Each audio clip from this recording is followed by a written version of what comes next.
Oh, molasses and bourbon braised corned beef. What says St. Patrick's Day better than a molasses and bourbon glazed, which is a type of whiskey, corned beef? I don't think anything does. And quite frankly, this recipe for corned beef, which is on our website at andrewzimmern.com, is absolutely one of my favorites. Welcome, everybody, to AZ Cooks Instagram Live, sponsored by our good friends at Flor de Caña Rum and at Shun Knives.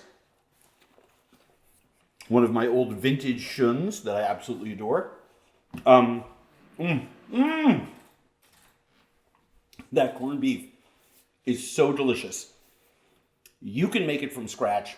You still have time to do it. Markets all across the country have an already brined and cured piece of beef that then you simmer for 3-4 hours until it's fork tender, and then you glaze it according to my recipe and bake it in the oven, and you will have a sublime piece of corned beef for your St. Patrick's Day repast. But I thought that I would focus this year, since we've done this in other years, I thought that I would focus on what we do in our house with all the leftovers. And that's right, we make tacos. Because nowadays, anything that you can put into a taco, people put into a taco. And this one is particularly delicious, and I want to get started with the salsa first and foremost. I'm going to make a tomatillo salsa. It's nice, it's bright, it's green, right? Think shamrocks. These are tomatillos. They're a member of the gooseberry family. When you see them at the supermarket, they have their paper on them, and if you rub your finger there, it's kind of sticky. So you have to peel them and you have to rinse them. The easiest way to do that is just put some boiling water into a bowl. You can do it with cold water, but I think hot water works really, really nicely. And I just agitate them a little bit and let them sit for a minute or two. With this open one, it's not even going to take a minute or two. You can literally just pull this right out, drop your paper and stem in there, and it's rinsed and completely set. And the boiling water does something for me that cold water does not do. It slightly brightens the color of them. There's one with a little impurity. No matter. Still a beautiful tomatillo. And you can see with ones that have a real adhesion problem, the heat from the boiling water brightens the color, allows you to pull it right off, a little rinse, and you're all good to go. And I recommend that people cut big ones into sixths, little ones into quarters, because when we put this in our food processor, we want to make sure that we process our food. A blender has tornadic activity, right? And it pulls the food back down onto those juxtaposed blades. A food processor does not. So, all I want to do is put, I have my little mini Cuisinart here. So I'm just going to put some tomatillo in there, my onion, my jalapeno. Make that nice and spicy. I'm going to add my lime juice. Cut your limes on an angle. You'll get more juice out of them. And make sure not to squeeze all the way. You don't want to wring it out. Don't wring your limes out, because the last 10% of juice from a lime is bitter. I forgot the cilantro. Oh, there's no there would be cilantro. Fantastic. Put cilantro in there. All right, so all I want to do, put this on there and just pulse it.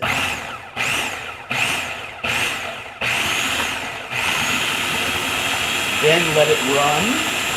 You will get rid of all of those lumps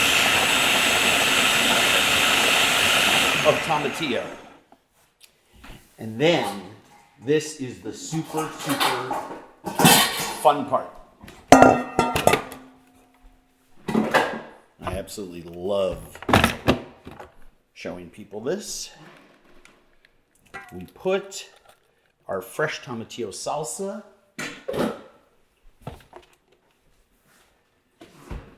Into the bowl. And take a petty knife, a small one. Don't use your chef knife for something like this. You don't want to risk cutting yourself. And then what I want you to do, take a spoon and just slice up with the spoon an avocado. And you will actually thicken this salsa with the avocado as you mix it to combine. The other thing that you're going to need is salt. So I have a lot of different salts. I think I have 8 over there. But I was smelling this one earlier today and I thought, God, wouldn't a little smoked salt be delicious in this salsa? So a nice ripe avocado, and by the way, this is a really good use for your overripe ones that are getting really soft. But just gently mash it with a spoon or a fork. This one breaks up so nicely. But that way you have your onion, your chili element, right? The jalapenos, your herb element with the cilantro is already all in this salsa. And then taste it. Wow. Amazing. All right. So we put that aside. Now what we want to do is we want to heat up our tortillas. Now, some people like flour tortillas. Some people like corn tortillas. These are corn tortillas. I'm going to take some of these beautiful blue ones from our friends at Nixta, a brand new tortilleria and restaurant here in Minneapolis. Oh, but what I want to do first, for those of you that really want to get serious about your taco game, one of the most important things you can do is use some fat drippings, right, from any meat roasting, and put them in a pan and actually heat up your tacos in that to add a whole other layer of flavor. Andrew, we have a question. Well, hold on one sec. I have this product that I love from Cornhusker. It's duck fat. And I absolutely love using duck fat in this. Yes? Why don't you put the avocado in the blender with the other ingredients? Because I want people to have chunks of avocado. I think when you bite into the onion and the tomatillo puree and then you get that soft, luxurious flavor of the avocado, it's more elegant to eat that way. If you just puree everything together, it's going to turn out very nicely, but it's not going to be as elegant. Oh, wow. Those tacos are really going to be delicious. I can't wait. Another question? Why is that tortilla blue? Because the corn that is used to make it is blue. I know, that's a super simple answer. All right, so these are almost done. Another question? Do you have any new shows coming? We miss you on TV. Yes, Friday, Discovery Plus. The new 5 more episodes of Family Dinner drop. So a lot of new TV coming. If you don't have Discovery Plus, you should get it. It's a great, great streamer. Okay, so these are perfect. The corn tortilla is perfect. See, a nice little toasting, a little bit of duck fat on there. I always like to start with a little bit of Swiss or Gruyere cheese for this one. Cheddar or cotija or several of the other Mexican cheeses that I like the Oaxacan string cheese and stuff, just doesn't do as well with the corned beef as this does. And I'm just going to put a little bit of the corned beef in there. It has that wonderful saline quality because it's been cured. I want to make sure I get some of those little molasses bits in there and those ends and edges. So that's great. Then the other ingredient that makes this a perfect sort of Mexican-Irish mashup is my cabbage. Now, we cooked this on the grill until it was blackened and tender on the inside. I do mine in the fireplace. How long does it take? I like to let mine sit for a couple of hours, actually, away from, I'll typically blacken it and then let it get nice and tender by letting it sit just outside of range from burning anymore, but letting it slowly cook. And there's a reason why I do this in the fireplace. And the reason is I want to honor and respect Mexican cuisine. And let me tell you what I mean by that. Every Mexican chef that I've ever met, when I ask them to describe the number one flavor of Mexico, they all say smoke, char. That feeling of everything done over a fire. It's universal. And for anyone who's ever visited Mexico and paid attention to the food, there's always the smoke from, blue agave being roasted, the smoke from meat on a spit, from chilies being toasted before they're ground out. They're toasted on a comal before over open fire. Everything's on open fire. Would smoked cheese work for this? Sure, by all means, go right ahead. But I get a little bit of smoky crunch by putting some little pieces of bacon in there. We always have a couple pieces of leftover bacon. Someone is asking, if my kid doesn't eat it all. When are you coming back to Spain? Oh, I'm going to be in Spain all summer. Vicky is going to be here working at the office. And I will be at her family's luxurious beach house in Ibiza. We don't have a house there, but I'll make sure they buy one before. Let's get that going for my holiday time. And then all we need to do, tortilla is still warm. So we just spoon a little bit of the salsa on there. Now here's the deal. You can put a lot of salsa on there. But what I prefer to do is to pass them around at the table. So dress your tacos, you're the chef, dress the taco as you see fit, right?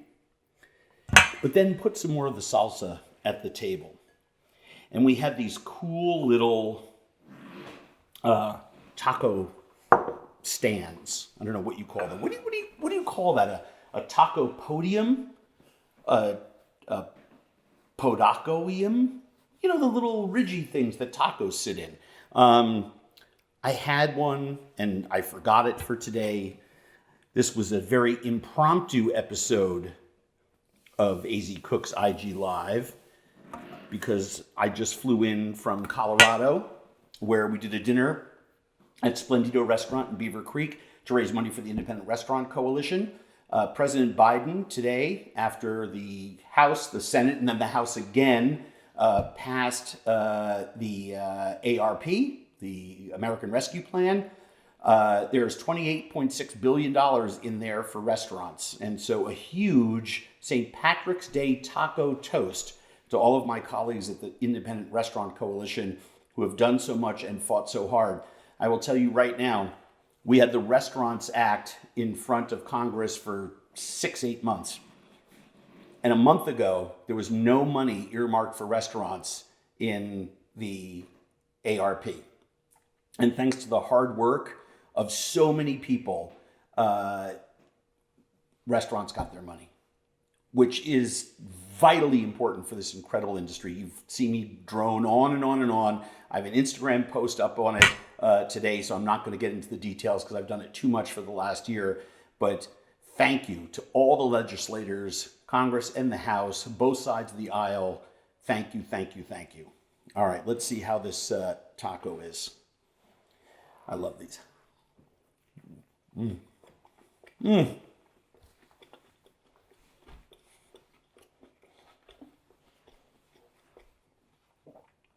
Well, here's the deal. The warm corned beef, the charred cabbage, the salsa, the nuttiness of the cheese, and the crispiness of the bacon just brings it all home. This is a fantastic, fantastic taco. I should be eating over a plate, but I am not. Questions, comments, concerns. What did I do this week to piss you off on Twitter? Have at it. Just bought a ton of cabbage sprouts. What do I do with them?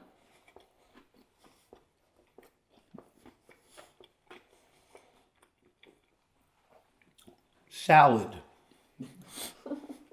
Well, it's a sprout. If you saute it, it's just going to die. What's your favorite way to prepare scallops? Oh, hard sear on one side, ice cold in the middle. I'm talking about big day boat diver scallops, and then eat them in an agua chile is my preferred way, or some kind of seafood cocktail. Scallops have a very unique flavor, kind of like celery. They stand up to everything, so I love big flavors with them.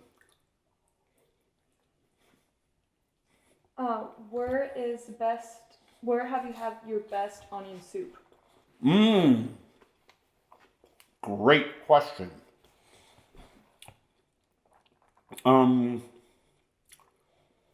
Well, Belcour Restaurant in Wayzata here in Minneapolis used to have world class, stands up to anything. Sadly, they did not survive the COVID-19 restaurant extinction. So I have to think about that one. Probably the one that I have, other than that, the one that I have on my website. Go to andrewzimmern.com. There's recipes for the corned beef. There's recipes for the salsa. The recipe for all the taco fixings like charring the cabbage are there. But we also have our onion soup recipe there, which is pretty darn good. Any bizarre foods that someone can make at home? Well, it just depends how bizarre. What's more bizarre than a Frankfurter, right? The government has laws that says companies don't have to tell you what's in them. That's just crazy. Those white things with shells in your refrigerator are unfertilized, egg embryos. My God, it's awful. Do you recommend the scallops completely dry before searing them? You have to. You can't brown in the presence of moisture, and 99% of the scallops that are sold in the United States have tripolyphosphates on them. The people who are selling them are ripping you off. They put a preservative on there that actually adds the water weight. So at $15 a pound, 3, 4, 5% of that is water weight. That's terrible. So I would insist that you get all natural dry packed sea scallops. Hold on one second. Let me clear my throat. Did I have a glass handy? No.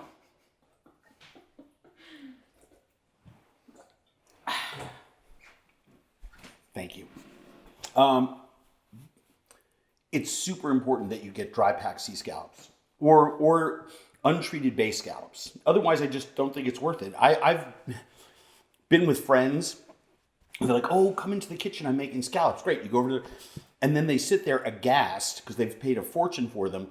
They put their scallops into the pan, and then there's just water in there. I had a post up one of the dishes that the Splendido team did at our dinner the other day. I posted that earlier this morning. Had dry packed day scallops being seared in clarified butter. It's just gorgeous. What is your level of skiing? Black diamond? I've skied since I was 5 years old.